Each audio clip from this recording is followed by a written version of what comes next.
session on Einstein GPT and also B2B commerce cloud, and we'll be having more on the revision session, and then we'll be seeing some new features.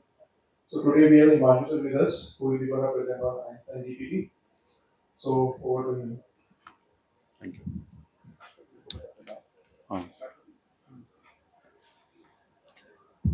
Hey, morning guys. Morning guys. All right, so we're going to talk about Einstein GPT, but even before we go there, right? What do you understand by generative AI? What's your thought about generative AI? How it's different from traditional AI, and what is new that it brings to the table? If you look at it, there are multiple LLMs in the market, right? We have Gemini, we have OpenAI, we've got IBM coming up with Watson X. So every organization has got their own LLM. LLMs are nothing but, again, models which are AI driven, but they've been trained with a lot of public data, and that's why they are ready to use on day zero. If you compare it to the older models of AI, as part of the AI team, the first step always was supposed to training that model for your use case and then utilizing. So that's the difference.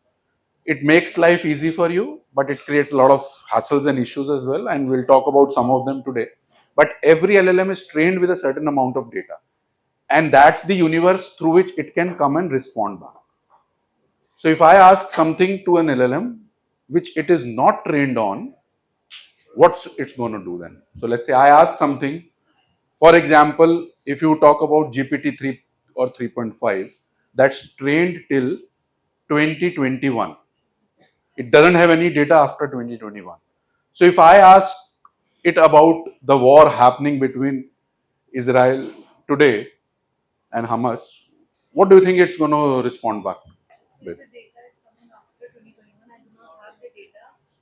You can still search on the internet and you can tell me that. No, as in the LLM is supposed to give you an answer, right? So let's say if you ask it who's winning the war between the two, or what's the clash between the two, what do you think ChatGPT will respond back with? And that is where the LLM has a problem. It does not give you that answer. It's going to cook up a story of its own and give you that, and that is called hallucination. And that's a very big problem with LLMs. And we'll talk about it specifically in the trust layer, how Salesforce manages hallucination. But that's an area which you need to be very, very sure of. And that is why it is explicitly said whatever comes out of an LLM needs to be reviewed by a person before you can utilize it. Right? All right, let's move on. So that's just a quick background on what's generative AI and how it is different from your traditional AI models. Now let's get into Einstein GPT. What's Salesforce vision of it, right? So if you would have seen Salesforce in the last Dreamforce and since then are now talking about a platform specific layer which is enabled through generative AI. They are not talking about features specific to sales service, but they are saying our offering is, what was the tagline of Salesforce in last Dreamforce?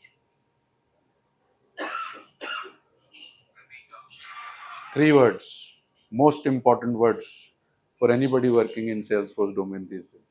Just 3 words, something plus something plus something. See, it starts with CRM because obviously that's the core they have. CRM plus data plus AI, right? For their data layer, what's their offering? Data cloud, right? And that these were the two biggest products they focused on in the Dreamforce last year, and probably this year also it's going to be on the similar lines itself. But what Salesforce is saying, we are going to enable every product offering we have, which means sales, service, marketing, platform, Tableau, Slack, Commerce Cloud, anything and everything will be enabled using generative AI. So it's no longer going to be a individual product as such, but it is going to be something which is going to sit in the core meta layer of Salesforce itself. And that's how they are now depicting their architectures as well. If you look at any new AI CRM architecture with Salesforce presents, there is a new layer they've brought in, which is AI plus data. Yeah, let's move.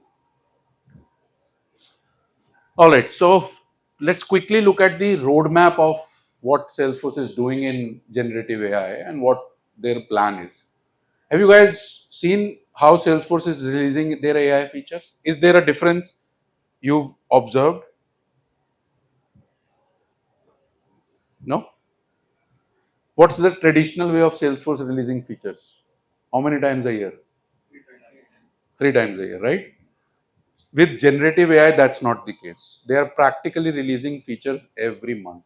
And that is why this keeps on changing very frequently. And they have publicly put it. You can go to the, I think, architecture.salesforce.com. You'll find this roadmap link there. But this keeps on changing. This is what we have. The last one they published as on March 4th, 2024. There is another one coming up now in the month of June because they are releasing new features as well. So I said, they are looking at enabling all their products. So obviously there are features in the service side, there are features in the sales side. Some of these features we are going to touch base today. Obviously it's impossible for me to cover everything in an hour's time, but we'll look at some of the key features which are there in the market and primarily focus more on service and sales cloud because that's where most of us work. The another very important feature which Salesforce has released, which is going to be very well, one, adopted by the customers, and two, going to solve a lot of issues with out of the box features of what they can do and what they cannot do through the prompt builder and the copilot. Can you tell me what is a copilot?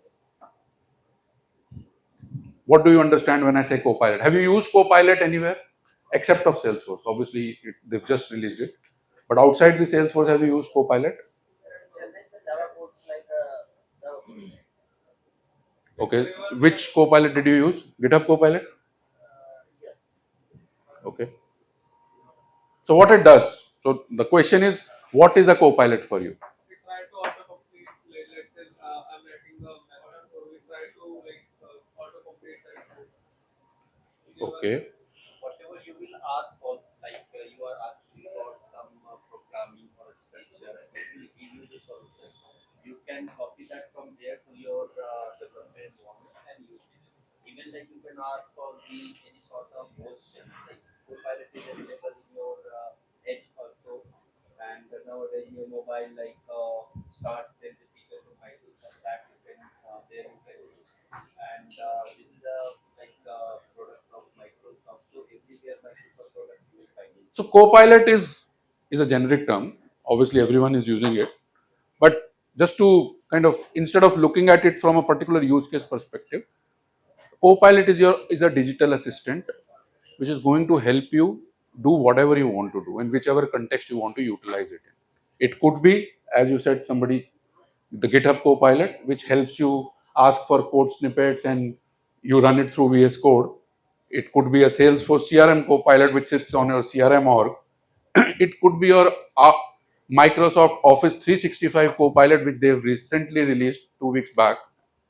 And some of us in Accenture have started getting it. So it actually generates a full-fledged meeting notes for me, the action items for me, and it is also able to capture who all were there in the meeting and who was assigned which task.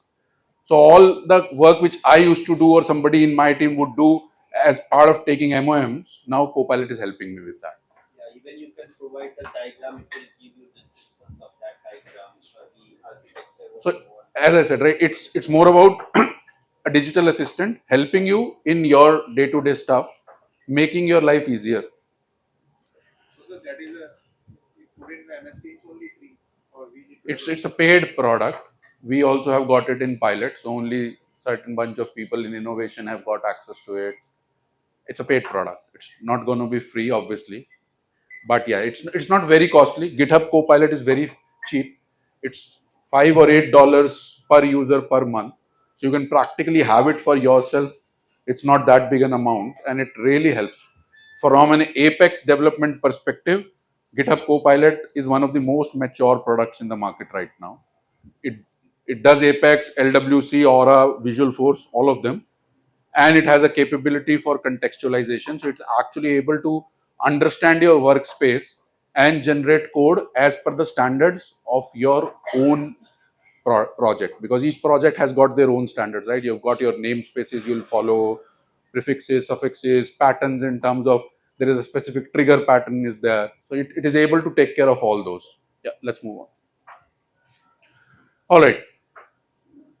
If you don't know this slide, then you will never be able to talk to your client on the Einstein GPT. This is the most important slide, and if there is one thing which you take back today, I would want you to take this back, because this, although we are going to talk it in context of Salesforce, but it is the most important topic today. Can someone tell me what's the biggest concern with generative AI organizations have? Okay, go a little higher, as in it's part of it, but go a little higher. It's the ethical use of AI. That's the biggest conversation happening in the market right now. It's not the application of AI, but the ethical application of AI. And there are multiple concerns around it. One we talked about, which was hallucination. How do I ensure that my LLM is not hallucinating? And there is a very funny story around hallucination, and it has actually happened in US. There was a lawyer who was representing his client, and he asked the LLM, he actually went to ChatGPT and asked ChatGPT for a reference case similar to his own case, so that he could put that reference in the argument that in so and so year this was a very similar case and it was ruled in favor of the person. That helps you make your argument stronger with the judge, right? So LLM actually generated a narrative of a case which was not a real case, and that guy went in and presented in front of the judge, and he was debarred because the judge said you committed a felony and you presented wrong facts under oath. So it can actually, if you do not, and that is why I said, if you do not review what's coming out and you do not fact check what LLM is generating and giving to you, you can actually be in deep trouble as well.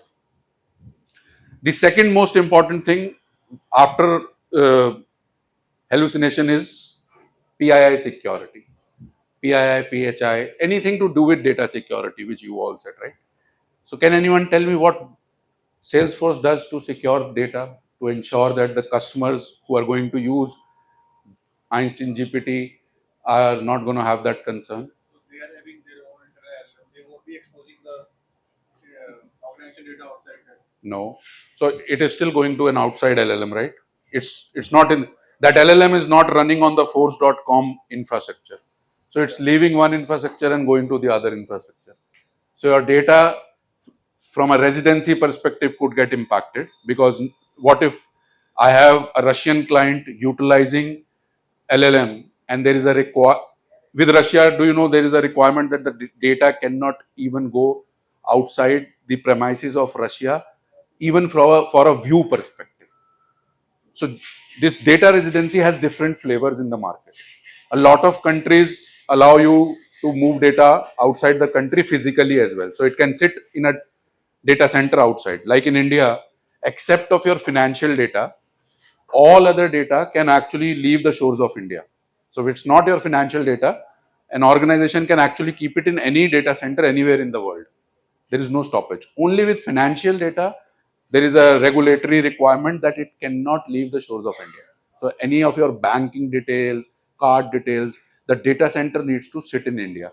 And that is why, if you would have followed Salesforce, you would have realized when Salesforce came to India, one of their biggest markets was the financial services market. And India was the first country where they went hyperforce. You understand what's hyperforce? No? Hyperforce is where Salesforce is ditching their own data centers and tying up with AWS to use their data centers for all their storage. So India was the first country where Hyperforce went live, especially for the financial services clients, because our financial data could not leave our shores. So sir, in Russia, is having its own data center. No, it's not client's own data center. It is a data center within the premises of Indian borders. But that is That can controllable by be Salesforce. that is still AWS owned data But center. controllable by Salesforce, or that will be having access of the client as well. No, no, no. Client cannot use it. It's still for the client. It is still the same SaaS product they are utilizing. They are just doing CRM. Whatever they are saving is physically getting saved in India. Before that, the nearest data center for us was Singapore. All your AP orgs in back 2009 is when I started. Those days, even AP orgs were not there. There were only NA orgs. But when AP orgs came in, they were all first initially in Japan and then moved to Singapore. That data center is still there. The old orgs are still there, but all the new orgs you create today, and that is why when you go and list and apply for an org, you would see they give you a lot of countries options, but they're not all countries. There are a bunch of countries where they've got their data centers, and India is one of that now, because now most of the trial orgs you procure, whatever you do, is coming in the Hyperforce domain for us. So coming back, so the requirement is that my data should not leave the force.com platform, because I do not know where is the physical entity residing where that LLM is going to process that data. And the other is LLM anyways does not need your PII to respond back. Because if I am asking a question about an account and I type in the account name, LLM is not going to use that to figure out anything specific for that account. It's the other attributes which are going to be utilized for the summary. The name, and in case of let's say a contact, the phone number, date of birth, these are data points which can be put in a summary, but they would not contribute from an analysis perspective for anything, because they are discrete data points which are specific to that contact only. And that is why what Salesforce does, they data mask everything before it goes out. So grounding is how you are going to take care of hallucination.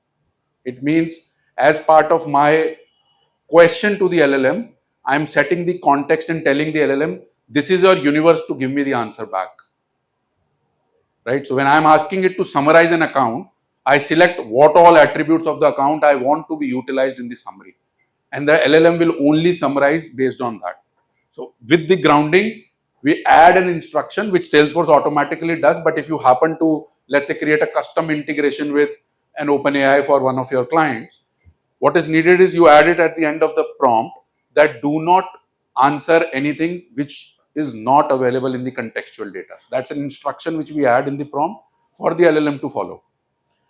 Masking is, it's going to mask all the PII information. So Salesforce has a way to identify all the PII. You can even classify your fields under, when you're creating your custom fields, it gives you an option to classify what kind of field it is, right? So if you do it a PII, PHI, it is going to mask it. But there is another thing to it. So one way to mask is just look at all the fields which are key fields and mask them.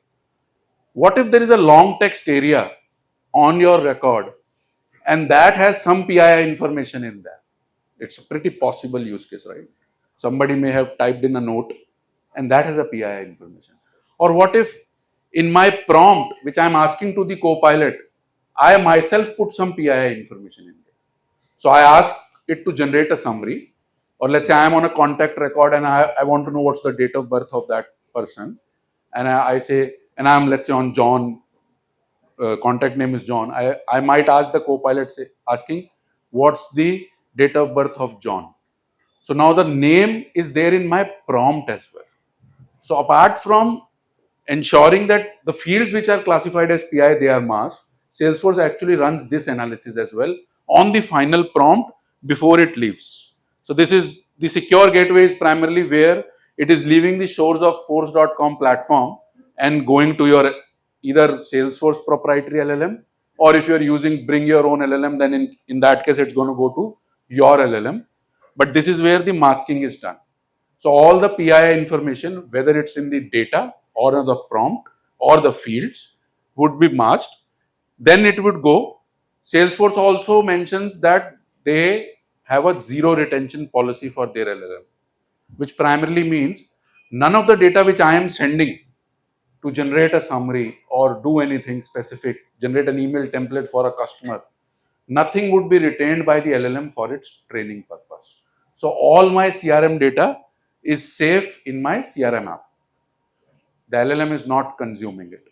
So if they are not storing that, then how they are training their own LLM? Because LLM will be getting matured over the time, whatever the data we are. That's the myth about LLM. There is nothing called training an LLM. There is an LLM which is available to you, which you can utilize. There is something called as fine tuning an LLM, which some LLMs provide as an option. So you can give it some contextual data of your own business to fine tune it, but there is nothing about standing up an LLM from the scratch. But like a co-pilot, let's suppose the co-pilot I'm using, and during the maybe after 1 or 2 months, they will be starts giving the answer specifically to your organization because we are. No, it's not going to happen if your how does Copilot work? Copilot, you configure prompts and you assemble them in a Copilot, and we'll talk about it. It's there in the slide. But when I type something in a Copilot, it's going to identify my intent first. What am I trying to do? And based on the intent, it is going to go and hit a particular prompt which I have configured for that particular intent. And whatever data I have grounded as part of my prompt is what it is going to consume to answer my question. So if I ask it a question about a date of birth of a person, but my grounded data does not have date of birth as one of the fields to be grounded, then it is not going to respond to it and it's not going to learn. It's not storing your CRM data anywhere. That's not the purpose. So even single user is going to have something. So if that other user, the same user will be coming from the same organization, won't be having the history data or something. There is no history being stored on the LLM side. It's your prompt and your grounded data which is going to cover it up. Yeah, please. The training data, sometimes training data is generated and that can be used for different purposes. As I said, training data set is utilized for traditional AI capabilities. So if I have, let's say, an NLP capability which has been there for so long now, Watson has had a bunch of capabilities which were there. To utilize any of them, you would first create your training data set. Even an image recognition service traditionally required you to train that service first. So I would say these are 100 images, these are all images of a dog, these are images of a cat.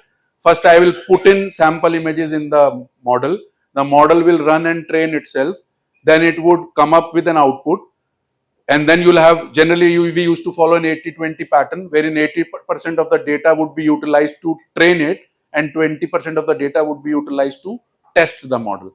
And when you would try training a particular model for a particular thing, you would look at different models to achieve the same thing, and you would train all of them, and then there would be a statistical output which would be generated in terms of how close the output is for that 20% test data, and whichever model would give you, it's actually a scatter plot. When the data scientists work, they draw a scatter plot of the 20% test data set, and the scatter plot which is the most concise is the model which we would go ahead with. So your old features of Salesforce like lead scoring, uh, recommendation builder, they were all traditional features. So they would utilize your CRM data first to train that service, and then you could use it. So if you go to Salesforce and say, I want to enable this, they would say, for you to use this feature, you need to have this kind of critical data in your org already. For my lead scoring to work, I at least needed 5,000 closed leads in the system. Some won, some lost, so that it can look at that data and derive the pattern. And that pattern is very specific to your data. And that is why we always used to say, if your data is crappy, if your data is all over the place, then the output of the AI engine would not be good, because it's crap in, crap out technology, right? So once we live the LLM model which we have trained, so there is no scope to find. There will not be an LLM you will train. Training an LLM takes 2.5 years, and the kind of compute storage and the amount of storage needed it is practically impossible for somebody to erect their own LLM. LLMs will always be provided by organizations. You will consume an LLM. You will say, okay, I sign up with Gemini, I sign up with OpenAI, and I'm going to utilize it. And that is why whatever you used to do with traditional AI, LLMs are not going to do that for you. So if you ask LLM, if you are thinking of using LLM to predict something, it's not going to do that for you because it is not meant to do that function. It's a complementary offering. Yeah, please go ahead.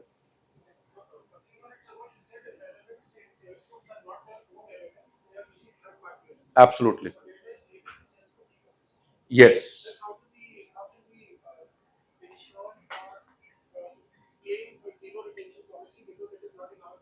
No, no.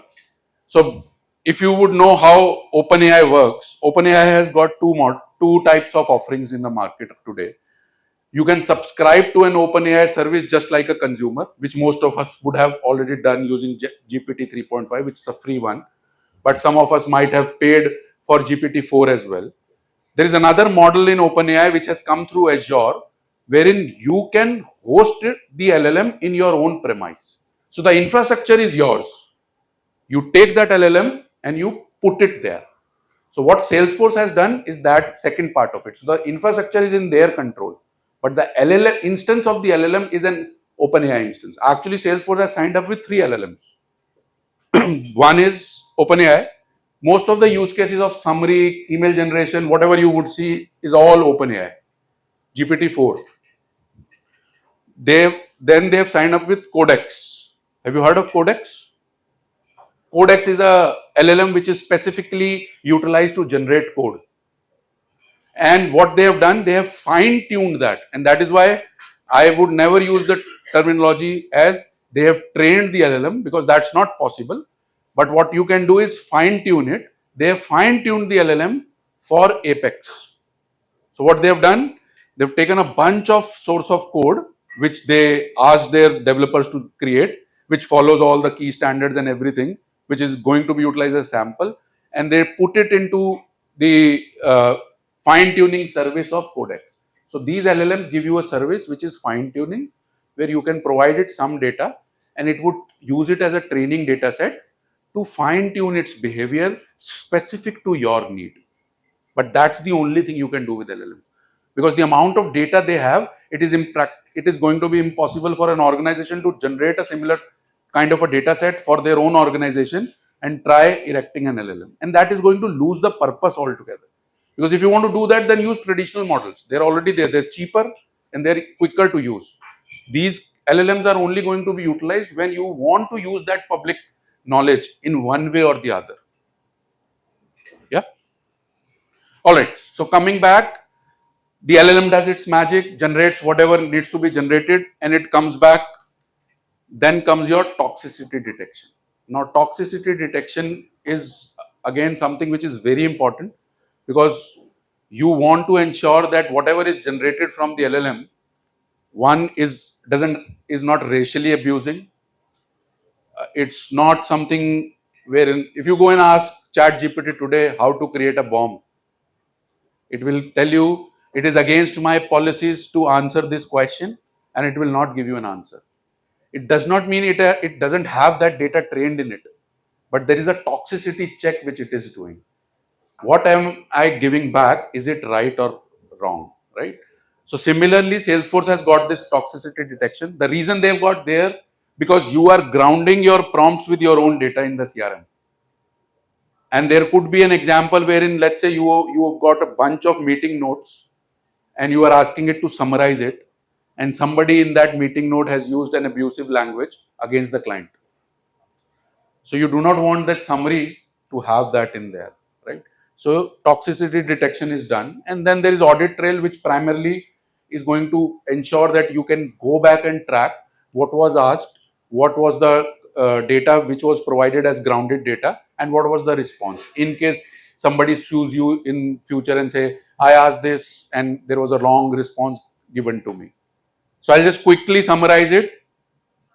In your CRM app, you type something, it identifies the prompt it needs to execute. It would take all the data which is needed, which you are grounding. It will also check whether you've got access to that data or not. If you don't have access to that data, the grounded data will be removed from there. Then whatever is left, you ground your prompt with that data. You run data masking on it, and then you hit the LLM. Whatever comes back from LLM, you do a toxicity detection on it, and then an audit trail is created and presented to the end user who's using that copilot, or maybe generate an email button, or wherever you've hit that from. So you said like the data masking is let's say I've like put in the instruction that I want to get the date of birth this particular context. Okay. So how will the data masking work here? Because I want the data particular to that. So there are two parts to it, right? I'm talking about a particular contact, first of all. The second is I'm asking about a specific attribute of that contact. If that attribute is not grounded in your data, you will not get that answer, right?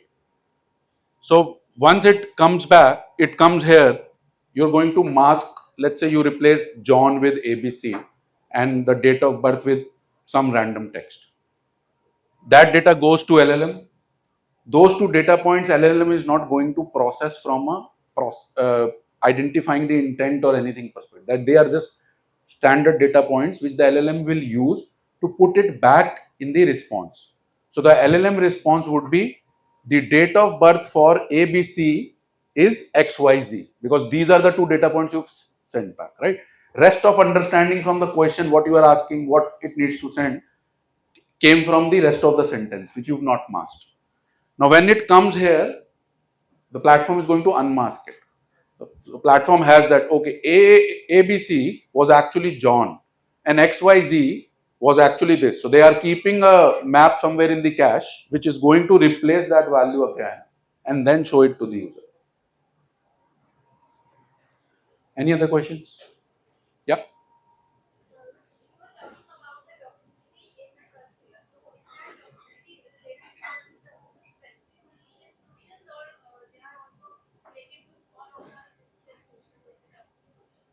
When you say specific or all, can you be a little more elaborative on it?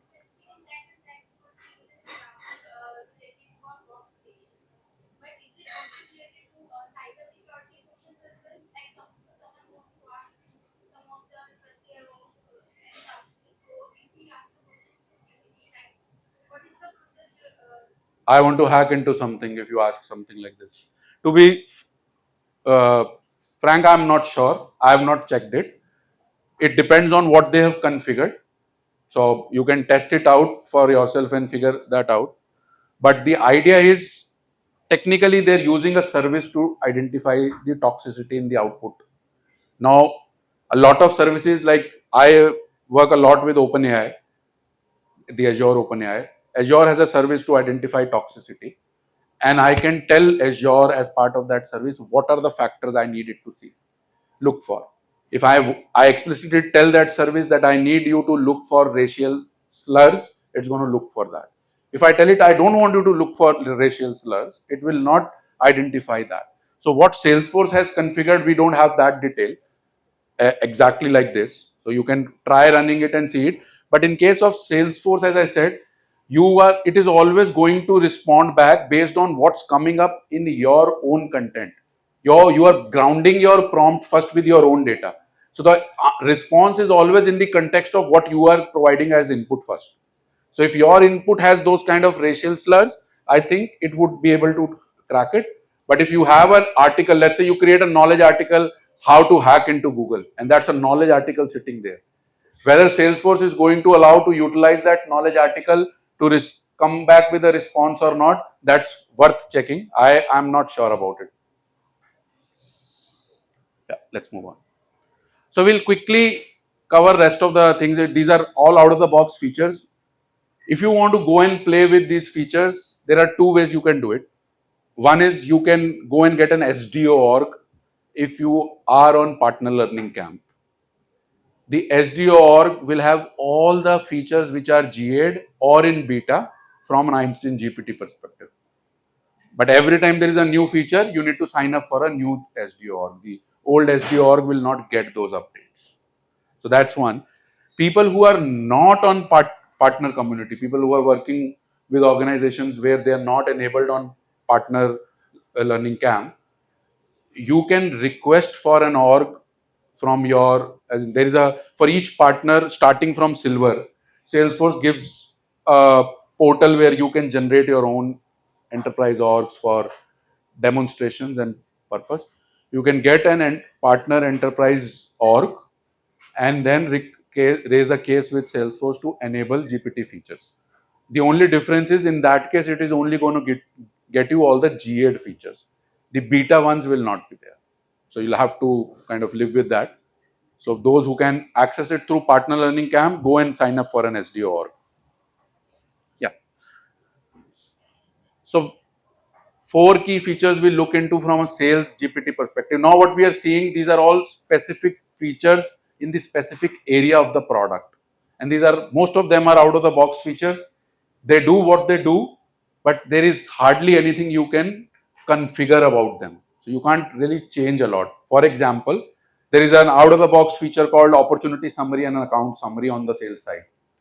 It looks at certain objects to generate an account summary. I think it looks at cases, opportunities, contacts, and account. So these 4 objects, it's going to look at the data for that account and generate a summary that this is the overall size, these many open opportunities are there, these are in this state, there are 2 cases which are escalated and whatnot, based on whatever is the data configured on your side. But what if I have a requirement wherein there are very important custom objects which are associated with the account or the opportunity, and I want them as part of my summary? Without them, it makes no sense for my business to have that summary. Then these out of the box features would not work for you. Or let's say, even within the standard set of objects, the contract object for me is a very important object related to account. And today, the account summary does not consider contracts. So it does not tell me how many contracts do I have with this account. Is there a contract which is upcoming renewal or something like that, which could be very important from an account summary perspective. If I am a sales guy, I need to know what kind of contracts do we run with this account, right? But that's not there today. And there is, we'll talk about how do we take care of such features. But let's first look into what's out of the box. First one is the call explorer. There are 2 ways in Salesforce you can do calls, right? Can someone name those 2 features to me? And not you. CTI, but it's not a Salesforce feature. CTI is a, see what is CTI? Computer telephony integration, right? What is the feature in Salesforce you use CTI with? How do you enable it on omni-channel? Service Cloud Voice, right? That's on the servicing side. What's the feature on the sales side? If I need to make calls,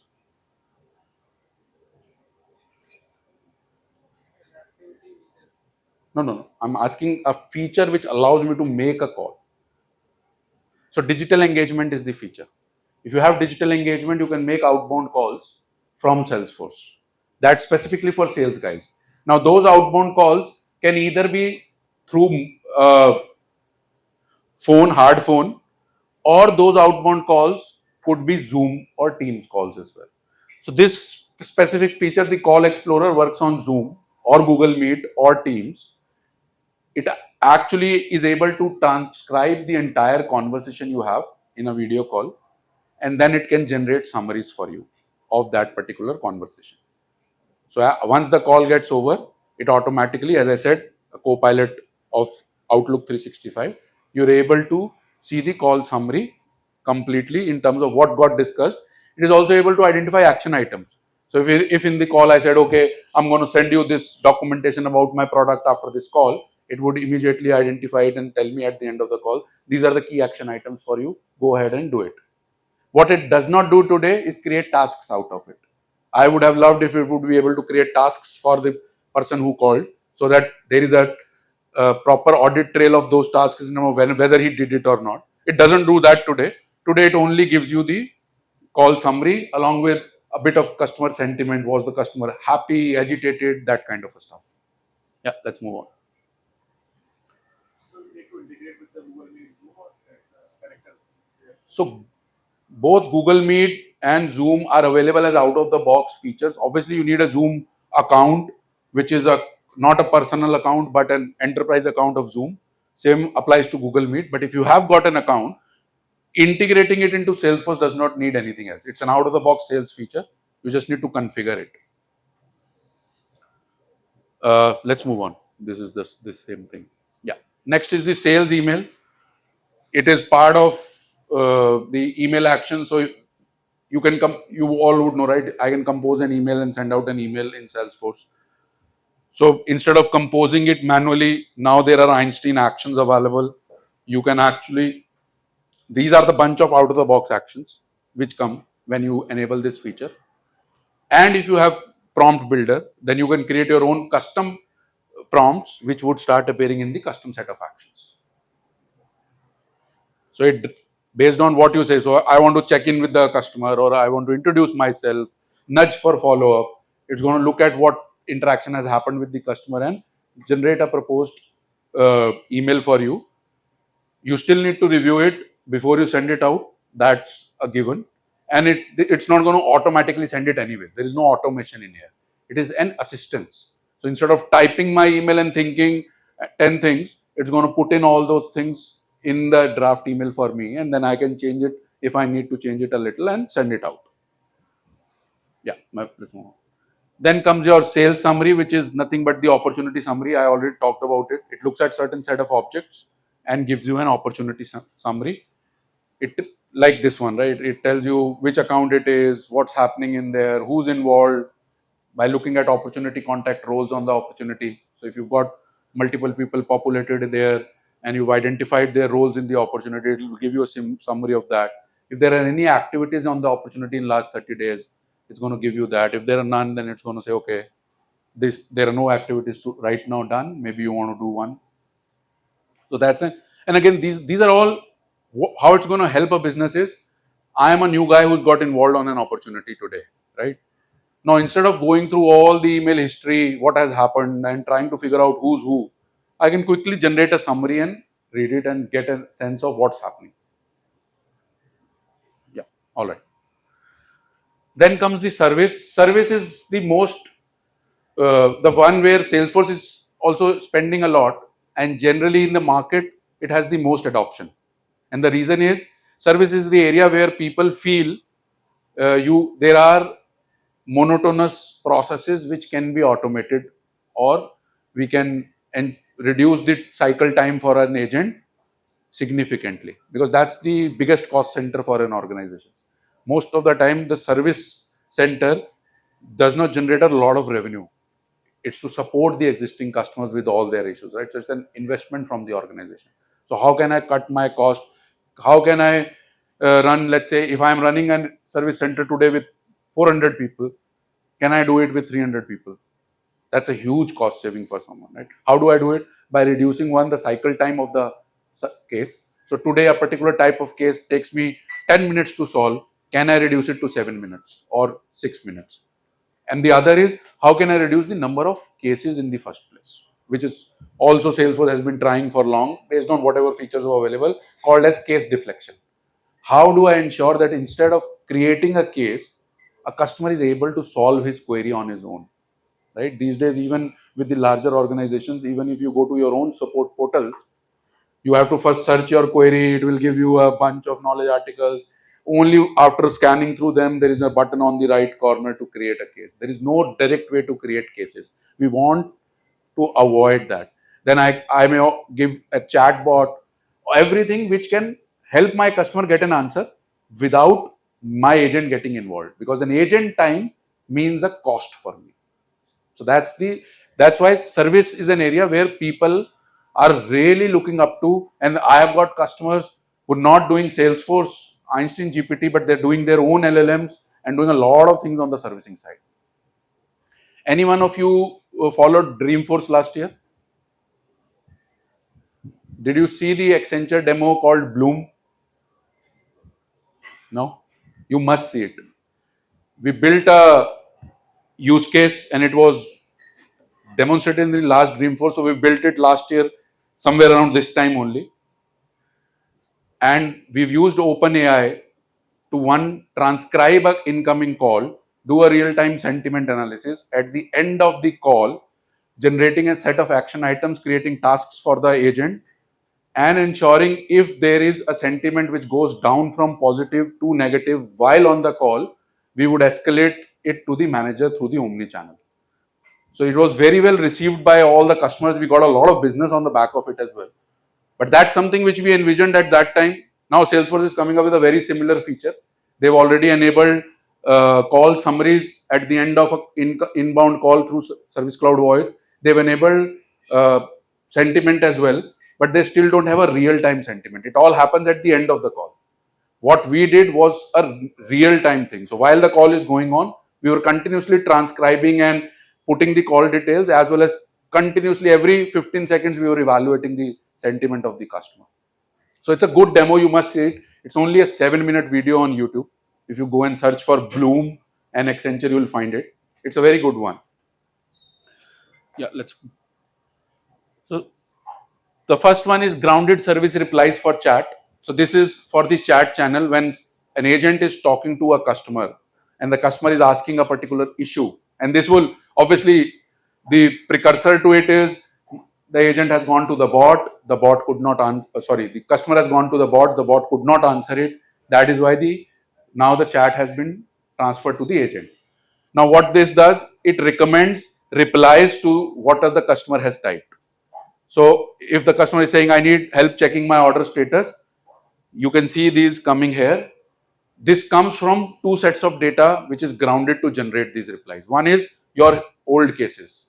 Similar cases, what was the response by the agent to close that case, or your knowledge articles. If it is coming from a knowledge article, the link to the knowledge article is here. The agent can actually open it and see the details. If it is coming from a case, or it is coming from OpenAI generally, like this one, this says source is the context. This primarily means looking at what has been discussed, this is the next reply you may want to utilize. So it's not going and getting data from any grounded information. It is only coming from what has been discussed till now. So based on what you enable in here, the one which you see right now, I've got knowledge enabled for grounding here. That is why it is coming with the relevant knowledge article. And then it is able to read the content of the knowledge article and give me a draft response also. So this is not coming from the text of the knowledge article directly. This is taken up by generative AI, which is a larger text, and summarized in a way that it can actually be directly be used as a response. So I can either post it, it will directly post it to the chat, or I can do edit, which means it will populate it in my window here, and then I can make an edit to it if I want to. So again, what it's going to help you with is reducing the cycle time of a case. What I was doing earlier by thinking, or maybe the agent will, if I'm a new agent, I would not even know what to say for this. And this is a very generic question, but let's say it's a more typical question and I'm new to the service center. I will start searching knowledge articles around it. I'll find one, then I'll read it, then I will draft my response and send it. All of that could be done by your service replies directly, and then you are able to respond to it. Let's move on. We'll move on, we'll come back to this. एक और आगे बढ़ो, एक और बढ़ा दो. Yeah, I wanted to talk about this because that's like a follow up to it. So now once the agent is done with the conversation and he closes the conversation, what the case summarization does, it generates a overall summary for you on what was conversed. And then there is another feature to it. Go to the next one. Yeah, you can use it to create knowledges. So let's say what you discussed, there is no knowledge article to help it. You figured out on your own through your own experience, or you took help from a senior person to get a response. But now once you've closed that conversation, you can actually look at it and draft an article for it, so that the next time somebody asks that question, there is an article to help the agent. Let's go to the next one. We'll go back later. And then this is the final one. When the chat gets over, you can also enable work summaries, which based on the this is a configuration you need to do, what all fields you want to pre-populate, but it can automatically create a case for you with all the information pre-populated based on what was conversed.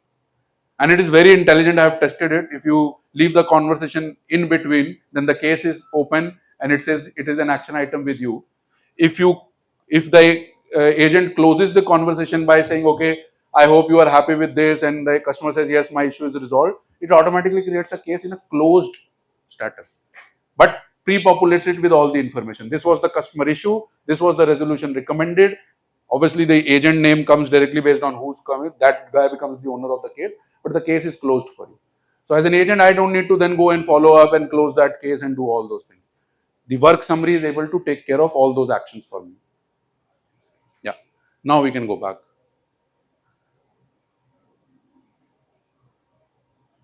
Yeah. Here. This is another feature called knowledge grounded email replies. So you are on a case, you want to respond back to the customer, and it says, okay, this is a good knowledge article for you to utilize to resolve this case. You can actually ask the GPT feature to generate the email response. So what it is going to do, look at the article, what's the content in there, and then draft an email for you. Yeah, let's move on. Yeah, conversation catch up is just based on, let's say a manager jumps into a conversation which was already going on between an agent and a customer. A conversation catch up gives you an overall summary of what has been discussed till now between the customer and the agent. And this is a feature of omni-channel primarily for managers to monitor any agent conversation with a customer in case he wants to. Yeah, Einstein search, they've just enabled now.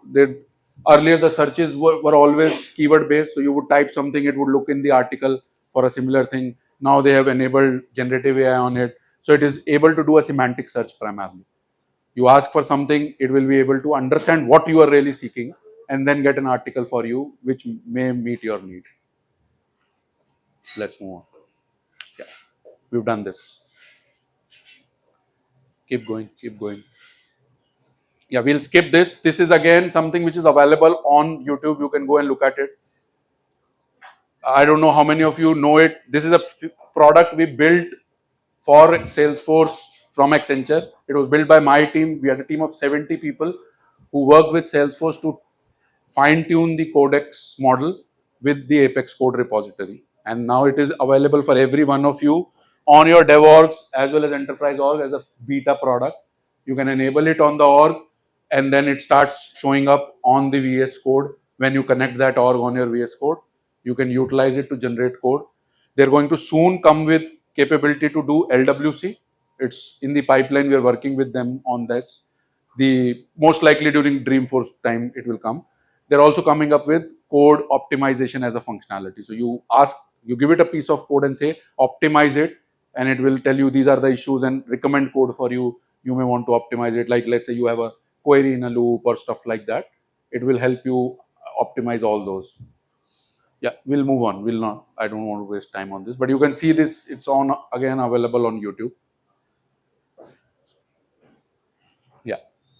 So now we are going to talk about the two latest features in the next 5 minutes, and I'll wrap it up. Copilot and the Prompt Studio. Copilot is the digital assistant available to you.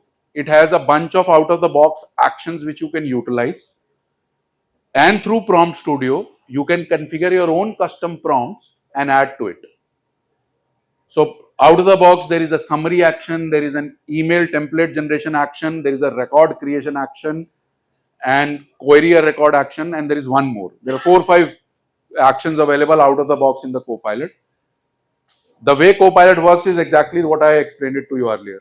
Whatever you type, it looks at what is your intent, and then these actions which are there have a description written on them that this action is to do this. Based on your intent, it will try to identify which is the action you want to do. And you can actually have an orchestration of multiple actions. So an output of one action can go as an input of the other action. For example, you said summarize so-and-so account for me. So first of all, it understands that you've given an account name. So the first action it's going to run is query a record action. It will create a query on its own by identifying that you have given a name. So it will generate the query. Obviously you won't see it, but it will try and identify that account for you. Now on that account, in your prompt, if you've said, okay, as part of the query action, I want you to query these 20 fields. It will get all those 20 fields. Then it would understand that the next thing you are trying to do is to summarize that information. It will call the summarize action. So this orchestration is not like flow, wherein we attach the steps together and then it runs in that order only. These are independent actions you configure, you give them the description, and based on what you type, there is an action planner which identifies that for this particular user ask, what all I need to do, and it will generate that flow at runtime for those actions and then execute them one after another. And this is where you can have your own custom actions also through prompt builder. So you can create multiple prompts through prompt builder, enable them as copilot actions, and then you can utilize them also. As in, you means it is the action planner which will decide whether to use that action or not, but you will have to give a proper description because it matches it with description. It looks at the description of the action and then tries analyzing whether what you are saying you need to do, is it the same thing or not. It's very tricky right now, does not work with 100% efficiency for your custom actions. Salesforce is obviously, something which is in beta, but it's a good time to learn it because they are maturing it very quickly. And I think in the next 6 months, we should reach the point where it should start working with much more accuracy. Today, if you give it two actions or description which is very similar, then Salesforce gets confused which one to utilize. So right now, there's too much of dependency on the developers to think of good descriptions and put in there. If you have a repository of 30 actions, then it's your job to write explicit descriptions for each one of them, which are not overlapping. Because if you write something which is a little ambiguous, Salesforce is going to get confused, and the action planner will randomly pick any one of the two. Yeah. So this is how the Copilot Studio looks like. All your actions come here. You can see some of them which you see right now here are created by system. They are standard actions, and you can create your own which will also show up here. Yeah. We will be having the partner of SD.org. You can go to the SD.org, you will get this. This is how the Copilot Studio looks like. So when you create your actions and you want to test them before you give it out for the customer, you can go to the studio and try running it from there. So the prompt builder will be the part of the copilot only, or we can use. These are two separate features because prompt builder, what you configure, those prompts can be part of your Copilot actions, or you can expose them, as I said, through email actions, quick actions, and all other areas as well. So prompt builder is a separate feature, but that can contribute actions into the Copilot Studio. Yeah, let's move on. This is the action builder. So I typed something here, then it analyzes what I have typed, and this is the test part of it. And then it creates an action plan like this, that okay, I need to do first this, then this. Apex inventory check is one of the action, and the Apex send email is the other action, which was created by us. So based on what I typed, it identified it, and then it is able to do that for me. Yeah. Let's move on. This is the third feature, which is not available today. Probably in the next 6 months it will come, which is bring your own LLM. For organizations who do not want to use Salesforce native LLMs and have their own LLM, you can actually connect your LLM in the model builder, and then when you configure the prompt, you can tell it whether you want to use Salesforce LLM or whether you want to use the LLM which is configured by you in the model builder. Yeah. This I think I already explained. There is a planner. It looks at what you've done, identifies the actions, and then create an executable plan like this: A, B, C, D, E. So this is done at runtime. Yeah, I think we'll move on. This is how a prompt builder looks like. You can go and create your new prompt templates by clicking on new prompt template. You go to the next one. These are the options today in terms of what is the template type you are trying to do. Whether you're trying to do a field generation, primarily means if I want to do an action, create a content, and then populate a particular field on a record. My Prompt template type will be field generation. If I want a record summary, it's going to be a record summary. So the record summary actions will be available as quick actions. You can drag and drop them and utilize them. A field generation action will also be a quick action, but there will be no UI associated with it. When you click on it, it will populate a field which you've configured in that action. Sales email, if you create email actions, they'll be available, as I said, in the custom email section of where I showed you how to draft emails in the Einstein. And this is a new one, which is Salesforce scheduler email. There is one more which has now got added to it through Copilot, which is headless prompts. So any prompts which you want to utilize in your Copilot actions need to be headless. They will not be tied to a particular section of the product. So you'll have, you'll select that and then you will be able to utilize it. All right. Yeah, I think this is just how you can do it. With Prompt Builder, the benefit is you may, if let's say you have a very complex requirement of grounding, wherein you don't only need to ground account data in case of an account summary, but as I said, right, you need to ground data from custom objects which are related to account or totally unrelated objects as well. What you can do is you can actually create the JSON of your grounded data through a flow and configure that flow as part of your prompt builder to say all my grounded data is going to come from this flow. So that whatever you do in that flow and the output of that flow is used as your grounded data. So that way it gives you liberty to go and configure anything. Otherwise, if you don't do this, if you don't use a flow, then when you select an object for grounding, it then gives you the list of fields and you can say, okay, I want to ground these 10, 20 fields. But if you want to build a multi object prompt, then you'll have to go with flows or Apex. Both are available. You can use any one of them. All right. I think that's it. Any questions? I know I've dumped a lot in the last 10 minutes or so. But yeah, any questions you've got? Yes.